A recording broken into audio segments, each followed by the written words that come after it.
견고한 의뢰라는 제목으로 말씀 증거하도록 하겠습니다.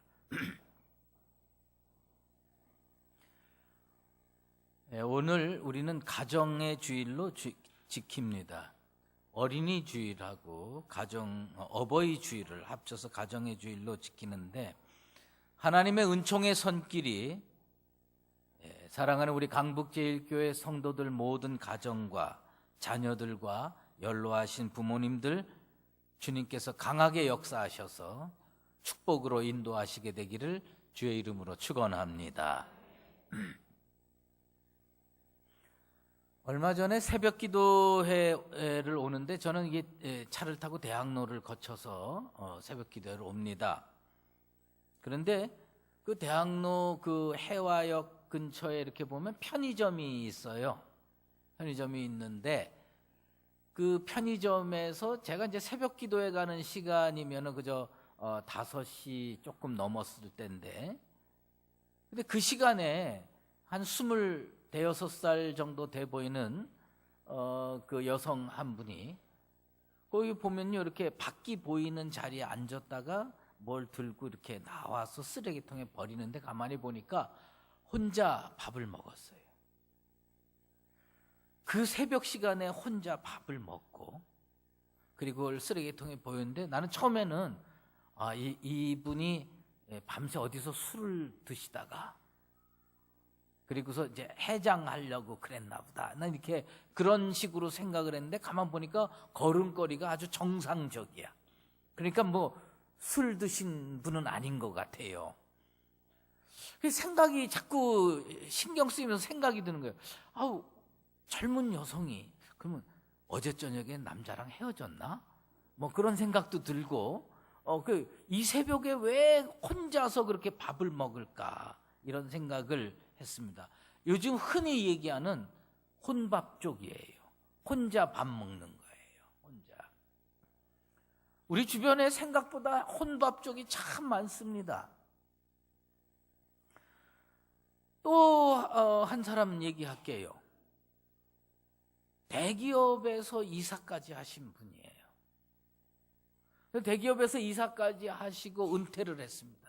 근데 이분이 생각을 하니까, 그 기업에서 한 30년 넘게 일을 하면서 은퇴할 때 돼서 생각을 해보니까, 자기는 가정에 너무 소홀한 거예요.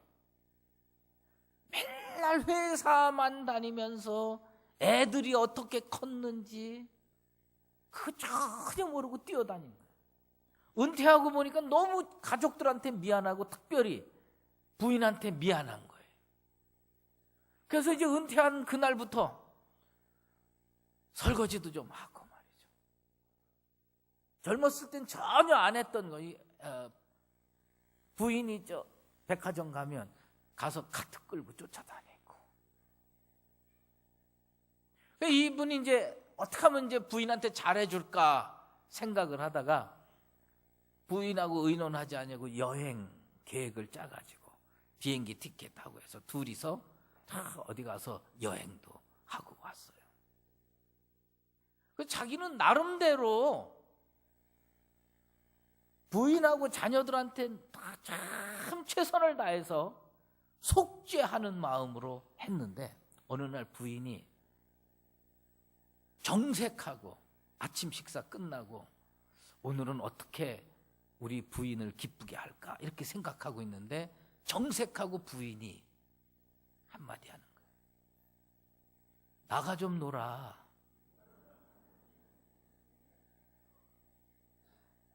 왜 자꾸 자기 곁에 붙어서?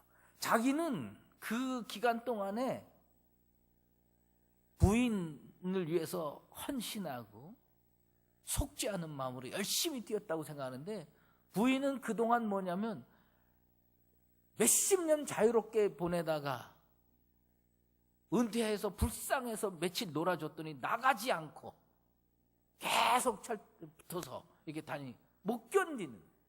결국 이 둘은 어떻게 됐냐? 이혼은 안 했어요. 이혼 안 했는데 뭘 했느냐? 졸혼했어요.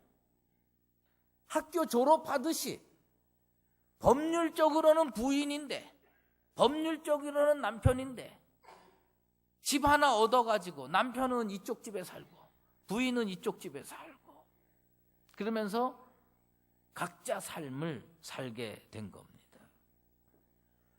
우리 주변에 1인 가구가 생각보다 많습니다. 우리 교회도요, 1인 가구가 상당히 많습니다.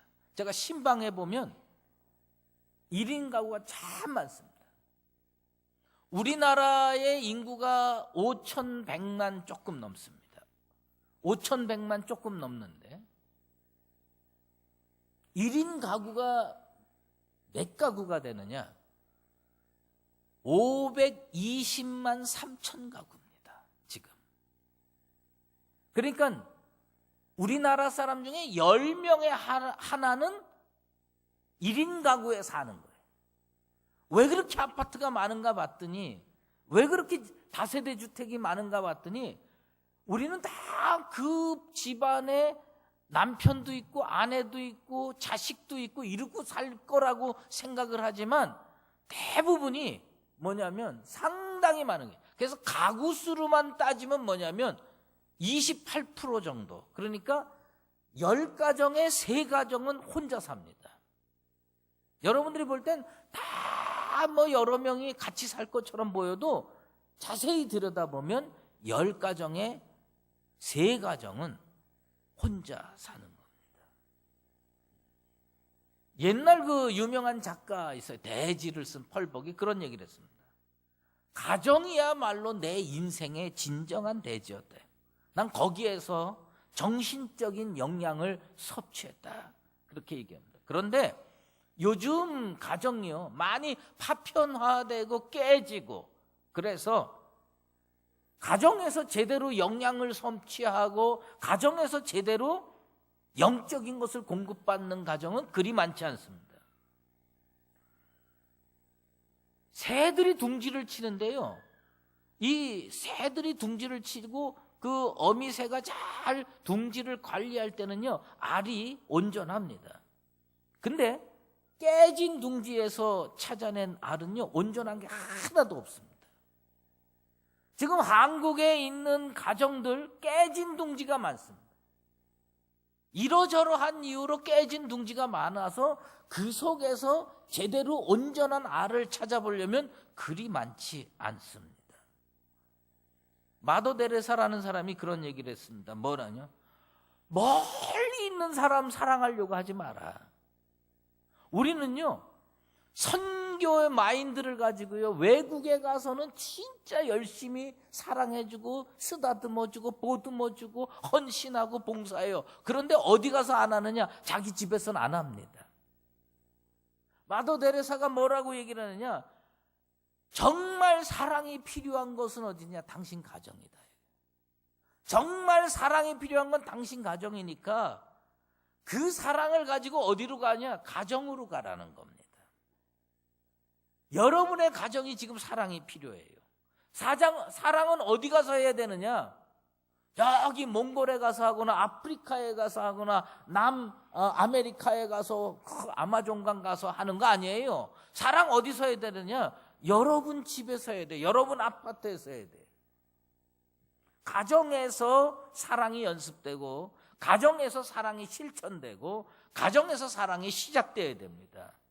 최고의 선교는 무슨 선교인지 아세요? 해외 선교입니까? 병원 선교입니까? 섬 선교입니까? 최고의 선교는 가정 선교입니다.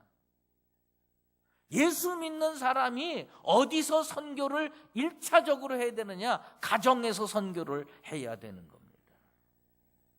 그런데 우리들은 가정에서 그렇게 잘 사랑을 실천하지 않습니다.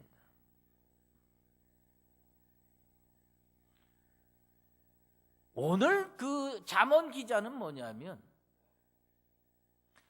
하나님을 잘 믿으라는 겁니다. 특별히 부모 세대가 하나님을 잘 믿으라는 겁니다. 하나님 잘 믿으면서 뭘 해야 되느냐? 하나님께 의뢰를 하라는 겁니다. 하나님께 의뢰를 하는데 누구를 의뢰하느냐? 자식을 의뢰하라는 거예요. 자식을 의뢰하면 하나님께서 그 자녀들, 그 가정의 식구들의 피난처가 되어 주실 거라고 말씀하고 있습니다. 여러분, 옛날에 홍수환이라는 권투 선수가 있었어요. 기억하시죠? 이 홍수환이 여기 남아프리카 공화국에 가가지고 그래서 권투를 해가지고 챔피언을 4전 5기 4번 다운당했는데 5번째 오뚜기처럼 일어나가지고 상대방 때려 눕히고 그리고서 챔피언. 근데 가끔 운동선수들이 하는 얘기가요, 인생에 아주 깊은 것을 깨달은 그 말을 할 때가 있어요. 홍수환이라고 하는 권투 선수가 은퇴하면서 한 말이 그 마음속에서 지워지질 않아요. 뭐라고 했냐면, 권투에는 3가지 요소가 필요하대요. 권투에는 첫 번째는요, 펀치력이 있어야 돼. 주먹이 세야 이기죠. 상대방을 주먹으로 탁 때려 눕히려면 이 펀치력이 있어야 돼. 그 다음에 펀치력만 있다고 좋은 권투 선수가 될 수 있는 건 아니라는 겁니다. 두 번째 뭐가 필요하냐? 맷집이 있어야죠. 두들겨 맞아도 버텨야 돼. 이겨내려면 맷집이 있어야 되는 거예요. 그러면 3번째 뭐냐? 저 3번째에서 전혀 예상하지 못했던 것을 나는 이 사람한테 들었어요. 그게 뭐냐? 펀치력이 있어야 되고 맷집이 있는 건 이해가 되는데, 권투의 3번째 꼭 필요한 요소가 있는데, 그건 뭐냐면 말리는 사람이 있어야 된다는 거예요. 여러분, 이해가 됩니까? 이 권투 선수 이렇게 하면요, 거기 심판이 있어요. 심판이 뭐 하느냐? 어떨 땐 싸움을 막 붙였다가 어떨 때 막 두들겨 만져서 한 선수가 그로키가 되면요, 말립니다. 근데 이 홍수환이 은퇴하고 하면서 하는 얘기가, 자기가 선수로 있었을 때는요, 버틸만 했대요. 왜 그러냐? 막 두들겨 맞아서 1번 다운당하고 2번 다운당하고 하면 말리는 사람이 와가지고 그만 그래가지고 더 이상 안 맞게 해주더라는 거예요. 근데 나는 링이 최고로 무서운 데인 줄 알았는데 사회에 나갔더니 아무도 안 말려주더래. 두들겨 맞는데 아무도 안 말려주더래요. 자기는 죽겠는데 누가 와서 좀 말려줬으면 좋겠는데, 누가 와서 이제 그만 이 사람 때려 그러고 말려줬으면 좋겠는데 아무도 안 말리더라는 겁니다. 그러면서 자기는 권투가 더 쉬웠다는 거예요. 권투가. 인생이 그렇게 어렵다는 거예요. 난 그 말을 들으면서 오늘 말씀이 생각이 나는 거예요. 여러분의 자녀가 사는 이 세상, 아니 우리가 살아왔던 이 세상이 진짜 험한 세상입니다. 권투의 링처럼 몇 대 맞아서 코피 터지고 쓰러지면 그만 때리게 해주면 얼마나 좋아요. 근데 사기를 치고 못 살게 굴고 하는데 진짜 죽을 때까지 때리는 거예요. 왜 우리가 하나님께 기도해야 되고, 왜 우리가 하나님께 우리의 인생과 자녀의 인생을 의뢰해야 되느냐? 그건 뭐냐면 하나님이 말려주시는 거예요.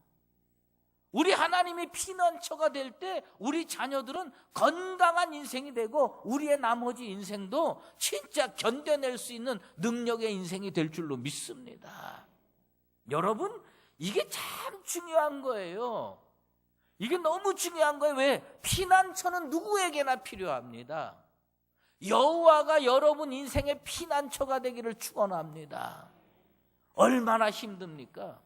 제가 인생을 살면서 강북제일교회 와가지고서 새롭게 깨달은 게 진짜 여러 가지가 있는데, 그 중에 하나가요, 세상에서 나랑 무척 친했어요. 아니 같이 목사 장로하면서 친했는데, 나는 당연히 내 편이 될 줄 알았는데 교회 문제로 이렇게 싸우다 보니까 건너편에 가 있더라고. 그런 게 너무 많아요. 하나님이 나의 백이 되어주시고 하나님이 나의 피난처가 되어주시지 않으면 우리는 이런 전쟁에서 이길 수가 없어요. 권투 선수에게 말리는 사람이 필요하죠. 인생엔 뭐가 필요하냐? 하나님이 지켜주시는 피난처가 필요합니다. 여러분이 왜 자녀를 위해서 기도해야 되느냐? 이 가정의 달에, 어린이 주일에, 어버이 주일에 왜 그런 기도를 해야 되느냐? 우리 하나님께서요, 피난처가 되어주시고, 우리가 막 생활 속에서 어렵고 힘들어서 그렇기가 돼가지고 쓰러지고 넘어지려고 할 때 우리 주님께서 딱 보듬어 주는 겁니다. 엘리야가 850대 1의 영적인 대결에서 승리할 때 하나님 가만히 계셨어요. 그냥 불로 역사하고 물로 역사했어요. 그런데 그 이세벨에게 피해서 도망갈 때 로뎀 나무 옆에 피난처 마련해 줬습니다. 그래서 이 사람이 힘차리고 다시 일어날 수가 있었던 것입니다. 여러분, 우리 자녀를 위해서 예수 잘 믿고 하나님께 여러분들의 가정과 자녀를 의뢰를 하는데, 이 의뢰는 견고한 의뢰입니다. 하나님은 변개치 아니하시는 분입니다. 변하지 않으시는 분입니다. 하나님이 한번 책임지기로 약속하면 끝까지 책임져 주실 줄로 믿습니다. 그래서 우리가 하나님께 그걸 맡기고, 그리고 우리는 이 땅에서 좋은 아버지, 좋은 어머니로 살면 됩니다. 그런데 우리가 하나님께 맡길 수밖에 없는 게, 좋은 아버지, 좋은 어머니로 사는 게 그렇게 쉬운 일이 아니에요. 생각만큼 잘 되지 않아요. 나는 우리 어머니가 나를 키울 때를 생각하고, 내가 그래도 우리 어머니보다 나은 게 있어요. 뭐냐면 우리 어머니보다 공부를 많이 했거든, 내가. 그래서 나는 내가 자식을 더 잘 키울 줄 알았어. 그런데 그게 아니에요. 그게 내 뜻대로 되는 게 아니고 내 마음대로 되는 게 아니더라고요. 모든 부모가 다 똑같지만 마음속으로 무슨 생각을 하냐면 좋은 아버지 되고 싶고 좋은 어머니 되고 싶은 거예요. 그래서 제가 좀 좋은 아버지 좀 한번 돼야 되겠다. 사실은 교회 쫓아다니면서요, 사실 뭐 그 대기업 이사했던 분하고 별반 다를 거 없어요. 가정 팽개치고 뭐 그러고 다니느라고 뭐 애들 돌보고, 사실 뭐 어떨 때는 나는 우리 애가 몇 살인지도 잘 모를 때가 많거든요. 그러면서 이렇게 살아가지고 그래도 한번 좋은 아버지 노릇을 한번 해봐야 되겠다, 이렇게 마음 먹고 어느 날 아침 식사를 하면서 내가 우리 둘째 애한테 제안을 했어요. 야, 오늘 아빠가 저기 너 공부하는 데 가서 밥 사줄게. 나는 거절할 줄 알았어요. 뭐 공부하는 데까지 와가지고 뭐 언제 뭐 그랬다고 그걸. 근데 흔쾌하게 오케이 하더라고요. 고마웠어요. 그래서 혼자 가기 좀 그래가지고 우리 처대하고 같이 가서 내가 이제 점심을 사줬습니다. 뭐냐면 뭐죠? 메밀국수 이게 판에다가 이렇게 해서 적셔 먹는 거. 메밀국수 3부자가 그냥 메밀국수 이렇게 같이 먹었어요. 먹고 모처럼 그렇게 아들하고 바깥에서 만나가지고 메밀국수 먹고, 그리고 그냥 빠이빠이 하고 헤어지긴 좀 그렇잖아요. 그래서 제가 뭘 했냐면, 야, 커피라도 한 잔 마시자. 그래서 가서 이제 커피를 마셨어요. 근데 사실 지금 와서 생각을 해보면 메밀국수만 먹고 헤어졌으면 좋은 아버지로 끝낼 수 있었는데, 이게 메밀국수를 딱 먹고, 그리고서 그 커피숍에 가가지고 커피 아메리카노 요새 얼마나 많이 줍니까? 많은데 이렇게 뭐 아메리카노 시켜가지고 딱 했는데, 셋이 앉았는데 할 얘기가 없는 거라. 뭔 얘기를 해? 여러분은 얘기 잘합니까? 나는 무척 노력을 했어요. 그 짧은 시간에 온갖 지혜를 짜내. 목회보다 자식이 어렵습니다. 온갖 지혜를 짜내가지고 딱 얘기를 하고서 근데 시간이 안 가는 거야. 그러니까 뭐 할 얘기가 없으니까 계속 커피만 마시니까 이 한 잔이 금방 없어지더라고. 그래가지고선 제가 그랬죠. 이제 뭐 밥도 다 먹고 커피도 먹었으니까 들어가, 그랬더니 얘가 또 아버지 모처럼 밥 먹자고 그래서 나와갔는데 밥 다 먹고 커피까지 다 마셨는데 45분이 안 됐어요. 진짜 어렵습니다. 그게 그렇게 어려운 건지 몰랐어요. 제가요 성도들하고 만나서 하면요, 밥 먹고 커피 마시고 이렇게 하면 러닝 타임이 2시간 이상 걸립니다. 그래서 꽤 제가 대화도 잘하고 다 하는데, 이게 아들하고는 이게 잘 안 되네. 정말 어렵습니다. 그래서 어쨌든 섭섭해하는 아들을 공부해야 돼. 그리고 밀어놓고 딱 45분 만에 헤어져서 집으로 왔습니다. 여러분, 사실 내 마음속에 무슨 생각을 가지고 있었냐면요, 나도 좋은 아버지 되고 싶고요. 요즘 흔히 하는 얘기로 자식한테 존경받고 인정받는 멘토 같은 아버지 되고 싶었어요. 멘토라고 들어보셨죠? 멘토 되고 싶었어요. 근데 걔를 이렇게 또 헤어지고 나서 차 타고 오는데 내 마음속에 우리 아들은 나를 어떻게 생각하고 있을까? 이렇게 생각하는데 딱 한 단어가 생각이 나는데 이게 머릿속에서 지워지질 않는 거예요. 내 머릿속에 무슨 생각, 어떤 단어가 떠올랐을 거라고 생각하세요? 꼰대라는 말이 생각이 나요. 꼰대. 나는 사실 멘토가 되고 싶었는데, 나는 자식한테 멘토가 되고 싶었는데, 그리고서 나름 노력한다고 노력했는데, 결론은 뭐냐면, 꼰대야. 노인네야. 대화가 안 돼. 뭘 해봤어야지. 그래서 내가 결론 내린 게 있습니다. 할 수 없이 하나님께 맡겨야겠다. 내가 해보려고 했어요. 내가 좋은 아버지 되고 싶고 멘토가 되고 싶고 존경받는 아버지가 되고 싶었는데 이건 내가 해가지고 되는 일이 아니로구나. 그래서 내가 하나님 힘을 빌리기로 했습니다. 하나님, 내 아들 좀 맡아주십시오. 여태까지 안 맡긴 건 아니지만 그래도 하나님 내 아들 좀 맡아주십시오. 내 자식 좀 맡아주십시오. 그리고 이왕 맡기는데 지금까지는 왔다 갔다 했지만 앞으로 완전히 전폭적으로 맡길 때니까 하나님 변하지 마시고 끝까지 책임져 주시옵소서. 우리 하나님은 견고한 의뢰를 받아주실 수 있는 분이신 줄로 믿습니다. 그래서 하나님께 소망 두는 자가 복이 된 거예요. 하나님께서 책임지는 자식은 하나님께서 끝까지 책임지기 때문에 내가 책임지는 것 이상으로 복된 존재가 될 줄로 믿습니다.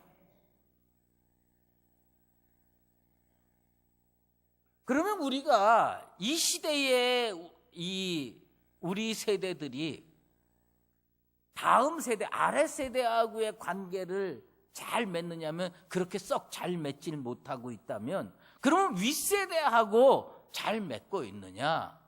이게 또 그렇지가 않더라고요. 오늘 제 가정 얘기해서 죄송합니다만은 올 초에 저희 부친께서 돌아가셨어요. 92세로 돌아가셨고 지금 이제 모친 89세입니다. 89세. 근데 제가 어디 살고 있냐면 삼양동에 살고 있어요. 저희 모친은 일산에 살고 계셨습니다. 근데 이게 오고 가는 게 시간도 많고 바쁘고 그러면 자주 찾아뵐 수가 없더라고요. 그래서 어머니 권면해가지고 저희 집에서 그저 100m 안 되는 조그마한 아파트로 옮겨드렸습니다. 옮겨드리고 나름 자주 찾아뵈려고 노력을 하는데 그게 그렇게 생각만큼 잘 안 됩니다. 지난 금요일에 어머니 모시고 저녁을 먹으러 갔는데 그 우이시장에 제가 참 좋아하는 냉면집이 있어요. 곰보냉면. 근데 우리 어머님이 좋아하는 집은 그 바로 앞에 막국수 집이에요. 그래가지고 어머님이 주장하는 막국수 집에 가서 같이 또 우리 집사람하고 셋이서 막국수를 먹으면서 이렇게 했어요. 근데 이 막국수를 드시면서 저희 어머님이 지나가는 말로 한마디를 하셨는데 이게 정말 가슴에 뭐라 그럴까 맺힌다 그럴까요? 야, 여기로 이사 와서 다 좋은데 낮이 길고 밤도 길어. 그러니까 이 일산에 있을 때는 이 그동안에 사귄 친구들도 계시고 노인정도 있고 그래서 시간을 좀 보내시고 그랬는데 여기 오니까 노인정이 없대. 뉴타운이라서 그런지 노인정이 없대요. 그래 그러면서 낮이 길고 밤이 길다는 말은 무슨 말일까? 그 사실 외롭고 고독하다는 얘기죠. 우리 세대의 문제가 뭐냐면 아랫세대하고도 소통을 잘 못하고 윗세대하고도 소통을 잘 못하는 거예요. 이게 참 어려운 거예요. 잘하고 싶은 마음이 없어서 못하는 게 아닙니다. 잘하고 싶은 마음은 있는데 능력도 안 되고 지혜도 부족하고 다 부족한 거예요. 그래서 보면 사도행전 18장에 보면 느닷없이 그런 표현이 나옵니다. 회당장 그리스도가 온 지방과 더불어 주 예수를 믿었어요. 그러니까 주 예수를 믿으니까 고린도에 있는 다른 사람들이 그 가정을 딱 보더니 예수 다 믿기 시작하는 거예요. 근데 여러분들 혹시 어디서 그리스도라고 하는 사람의 정보를 많이 알고 있으면 나한테 좀 가르쳐 주십시오. 내가 여러 주석을 보는데 이 그리스도라고 하는 사람이 도대체 출신이 어디며 어떤 삶을 살았으며 다 모르는 거예요. 다 몰라. 근데 누가라고 하는 성경 기자는 왜 느닷없이 고린도 교회에 이 그리스도라고 하는 사람이 회당장 출신인데 예수를 믿어가지고 온 집안이 예수를 믿고 나니까 다른 사람들이 그걸 보고서 다 예수를 믿게 됐을까? 제가 묵상한 결과는 뭐냐면 이 사람이 예수 믿고 이 가정이 정말 행복하게 예수를 믿었구나. 행복하게. 520만이 넘는 1인 가구 시대를 우리가 살아가고 있어요. 고독이 널려 있어요. 외로움이 널려 있는 시대를 우리가 살아가고 있어요. 이 시대의 외로움, 이 시대의 고독을 해결할 수 있는 게 뭘까? 교회가 답이다. 예수가 답이다. 다시 예수를 믿어. 다시 예수를 통해서.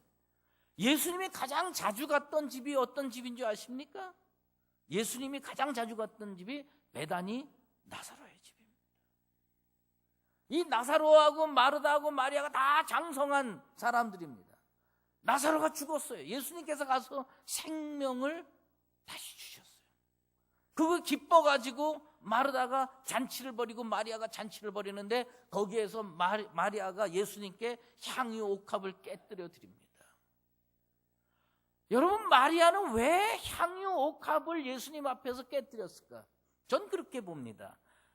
예수님 사랑해서 맞는 얘기죠. 그런데 그 집의 행복을 예수님께서 떼돌려 준 거예요. 죽음으로 인하여 깨진 가정, 더 이상 그 가정이 마치 사막과 같이 이 험한 세상에서 어디 가서 위로받을 수 없는 그곳에 예수님이 오셔서 생명을 되돌려 주셨을 뿐만 아니라 행복을 되돌려 주시고 은혜를 되돌려 주신 거예요. 왜 예수님이 답이고 왜 교회가 답이어야 되느냐?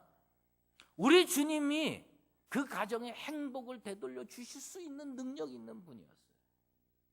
마리아가 그걸 보고 너무 기뻐서 자기의 머리털에다가 향유옥합 깨뜨려서 부어가지고 예수님 발을 씻어드린 겁니다. 이건 아무나 할 수 있는 일이 아닌 거예요. 이 시대에 520만의 1인 가구들, 정말 해결할 수 없는 나라의 고독, 시대의 고독을 해결할 수 있는 건 뭐냐? 예수님입니다. 가정의 날에 우리가 왜 우리 가정을 주님께 맡겨야 되고 왜 하나님께 우리 가정을 맡겨야 되느냐? 견고한 의뢰를 할 수 있느냐? 예수님이 우리 가정에 오시면 행복이 다시 되돌아오고 대화가 다시 시작될 수 있으며 그 예수님의 은혜를 체험한 자가 향유옥합을 깨뜨리고 주님 밭을 씻어드리는 그 능력의 역사가 다시 일어나게 될 줄로 믿습니다. 성냥팔이 소녀 이야기 아시죠? 1년의 마지막 날에 아버지가 너 성냥 팔아 갖고 와. 조그마한 어린 소년이 성냥을 이만큼 싸들고 길거리를 가는데 맨발로 걸어 다녔는데 아무도 돌봐주지 않았습니다. 1인 가족이 누구냐? 성냥팔이 소녀예요. 이 시대에 성냥팔이 소녀만 있는 게 아닙니다. 성냥팔이 할아버지도 있고요. 성냥팔이 할머니도 있습니다. 아니, 성냥팔이 청년도 있습니다. 혼자 살 수밖에 없고 고독하게 살 수밖에 없고, 그런데 아무도 그 성냥팔이 소녀의 성냥 하나를 사주질 않았습니다. 왜요? 무관심한 겁니다.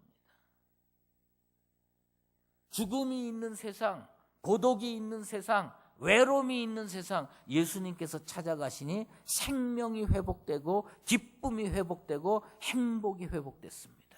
오늘 그 예수님이 우리 가정에 찾아오게 되길 원합니다.